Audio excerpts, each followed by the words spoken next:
നമ്മളിന്ന് ഡിസ്കസ് ചെയ്യാൻ പോകുന്നത് നെക്സ്റ്റ് കോർപ്പറേറ്റ് അക്കൗണ്ടിങ്ങിൻ്റെ സെക്കൻഡ് പാർട്ടായ കോർപ്പറേറ്റ് അക്കൗണ്ടിങ്ങിലെ ബാലൻസ് ഷീറ്റ് അതിൻ്റെ ഒരു പ്രോബ്ലമാണ് ബാലൻസ് ഷീറ്റ് സോൾവ്ഡ് പ്രോബ്ലം. കഴിഞ്ഞ ക്ലാസ്സിൽ നമ്മൾ P&Lൻ്റെ സോൾവ് പ്രോബ്ലമാണ് നോക്കിയത്. ഇത്തവണ ബാലൻസ് ഷീറ്റ് നോക്കാൻ പോവാണ്. അപ്പോൾ നമുക്ക് നേരെ ക്വസ്റ്റ്യനിലേക്ക് ഇടുന്നല്ലോ.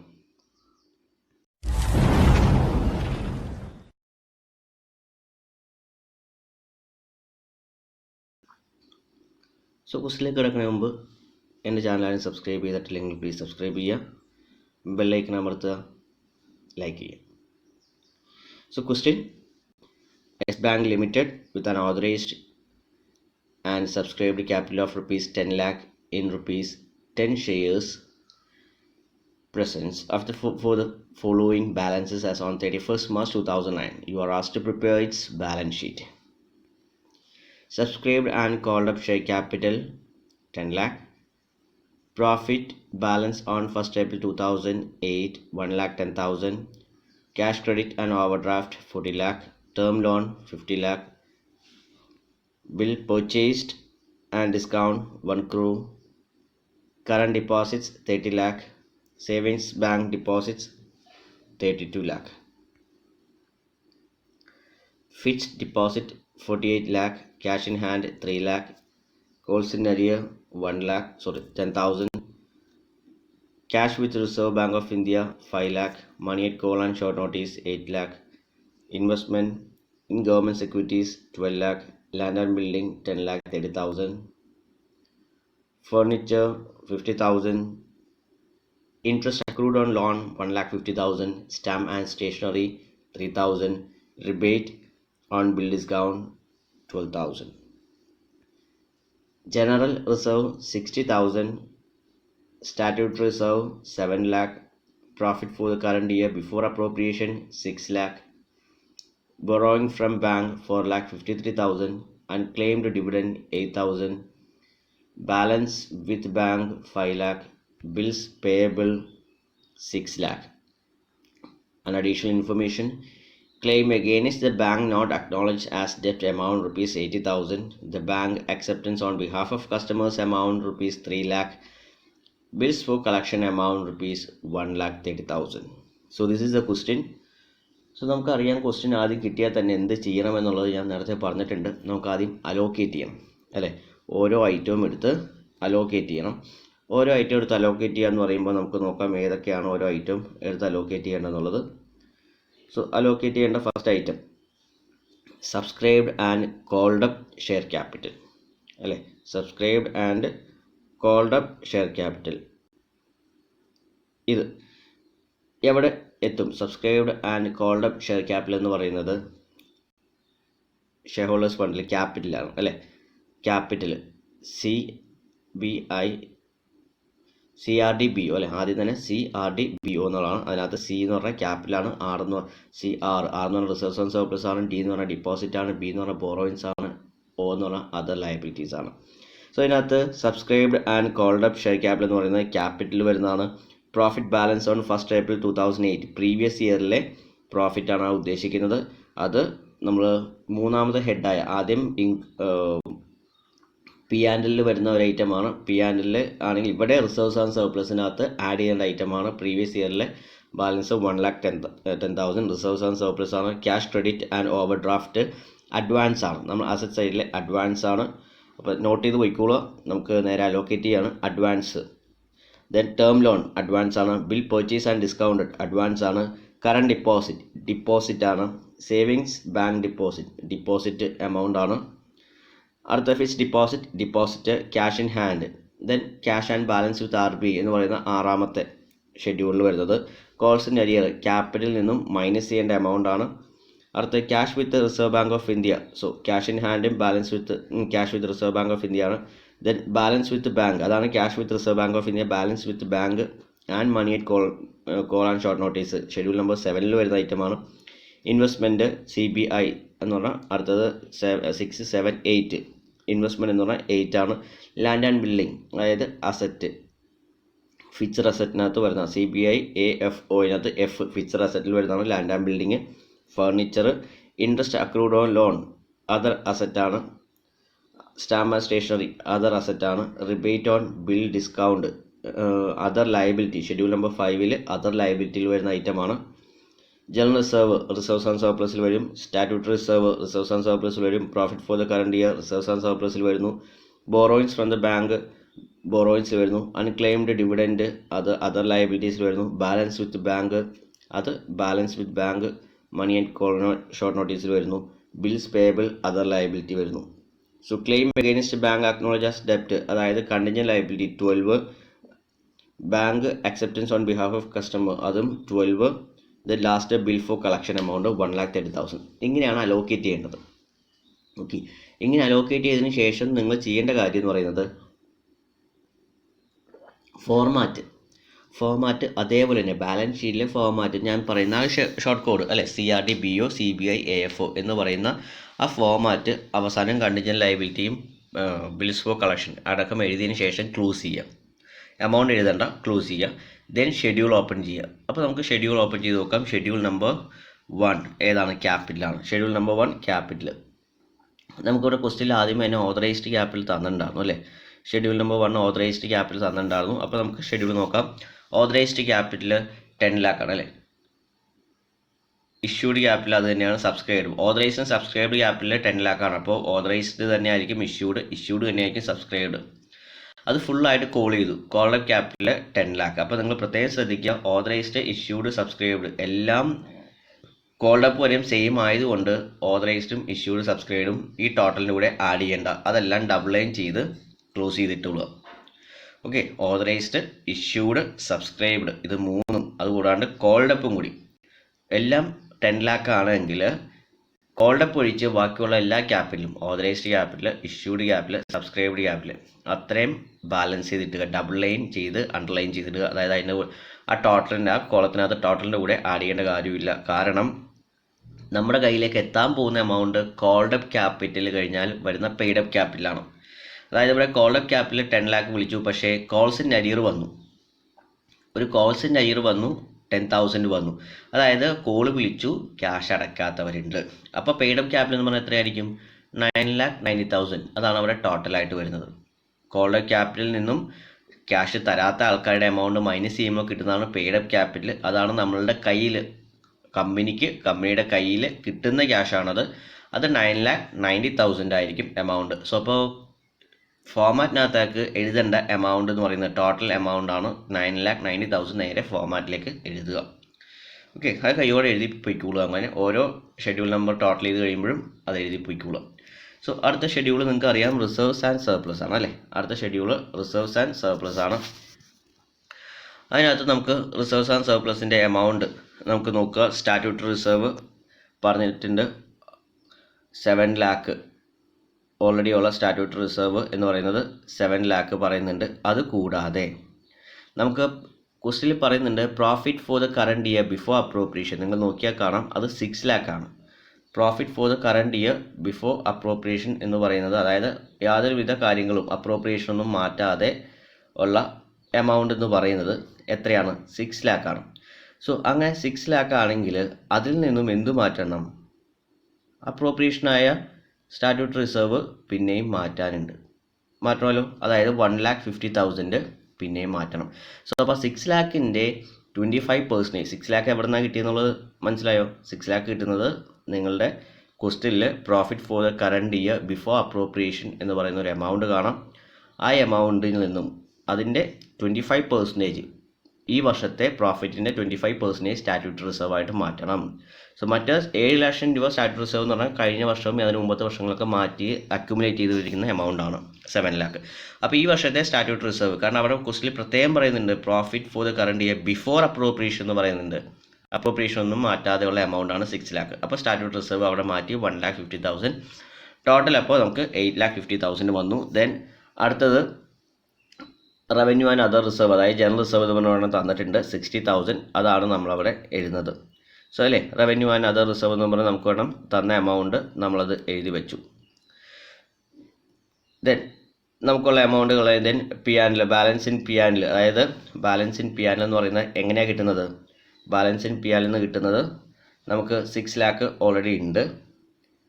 അല്ലേ 6 ലാക്ക് ഓൾറെഡി നമുക്ക് ഏതാണ് കറണ്ട് ഇയറിലെ പ്രോഫിറ്റ് 6 ലാക്ക്, അതിൽ നിന്നും 1,50,000 മൈനസ് ചെയ്യുക. ദെൻ എന്ത് ചെയ്യണം, പ്ലസ് പ്രീവിയസ് ഇയറിലെ പ്രോഫിറ്റ്. അപ്പോൾ എങ്ങനെ കിട്ടുന്നു, ആദ്യം 6 ലാക്ക് ആണ് അല്ലേ,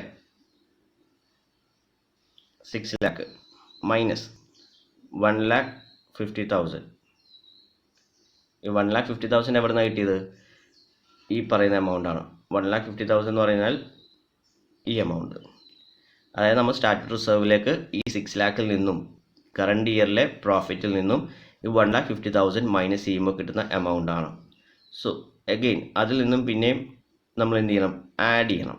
എന്താണ് ആഡ് ചെയ്യേണ്ടത്, കഴിഞ്ഞ വർഷത്തെ പ്രോഫിറ്റായ 1,10,000 ആഡ് ചെയ്യണം. 1,10,000 ആഡ് ചെയ്യുന്നു. സോ നമുക്കപ്പോൾ ടോട്ടൽ കിട്ടുന്നതാണ് 6 ലാക്കിൽ നിന്നും 1,50,000 മൈനസ് ചെയ്തു, അതിനുശേഷം 1,10,000 ആഡ് ചെയ്തു.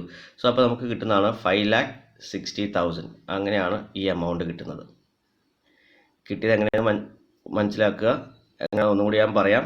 നമുക്ക് കറണ്ട് ഇയർ പ്രോഫിറ്റ് എന്ന് പറയുന്നത് 6 ലാക്കാണ്. ഓക്കെ, 6 ലാക്കാണ് കറണ്ട് ഇയർ പ്രോഫിറ്റ്. അതിൻ്റെ കൂടെ പ്രീവിയസ് ഇയറിലെ പ്രോഫിറ്റ് ആഡ് ചെയ്യണം. അതായത് 1.1 ലാക്ക് ആഡ് ചെയ്തു. അതിൽ നിന്നും നമ്മൾ ഈ സ്റ്റാറ്റ്യൂട്ടറി റിസർവ് മൈനസ് ചെയ്യണം. അതായത് 1.5 ലാക്ക് മൈനസ് ചെയ്യണം. അപ്പോൾ മൈനസ് ചെയ്യുമ്പോൾ കിട്ടുന്ന എമൗണ്ട് ആണ് ഈ പറയുന്ന 5,60,000 ബാലൻസ് ഇൻ P&L എന്ന് പറഞ്ഞ ഫിഗർ.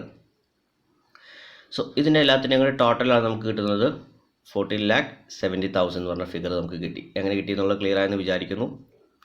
ഈ പറയുന്ന 1,50,000 എങ്ങനെ കിട്ടിയെന്നുള്ളത് ക്ലിയർ ആണോ? 1,50,000 കിട്ടിയത് നമുക്ക് ഓൾറെഡി ഒരു 6 ലാക്ക് തന്നിട്ടുണ്ട്. എങ്ങനെയാണ്, കറണ്ട് ഇയർ പ്രോഫിറ്റ് അല്ലേ, അതിൻ്റെ കൂടെ 25% ഈ പറയുന്ന 1,50,000 എന്ന് പറഞ്ഞാൽ 6 ലാക്കിൻ്റെ 25% 1,50,000. അത് സ്റ്റാറ്റ്യൂട്ടറി റിസർവ് ആയിട്ട് ഈ വർഷം മാറ്റിയ എമൗണ്ട് ആണ്. അപ്പോൾ ജനറൽ റിസർവ് ക്ലിയർ ആയെന്ന് വിചാരിക്കുന്നു. Reserves and surplus, general reserve അല്ല, റിസർവ്സ് ആൻഡ് സർപ്ലസിൻ്റെ ഫിഗർ ക്ലിയർ ആയെന്ന് വിചാരിക്കുന്നു. സ്റ്റാറ്റ്യൂട്ടറി റിസർവ് ഓൾറെഡി ക്വസ്റ്റിൽ തന്നിട്ടുണ്ട് 7 ലാക്ക്.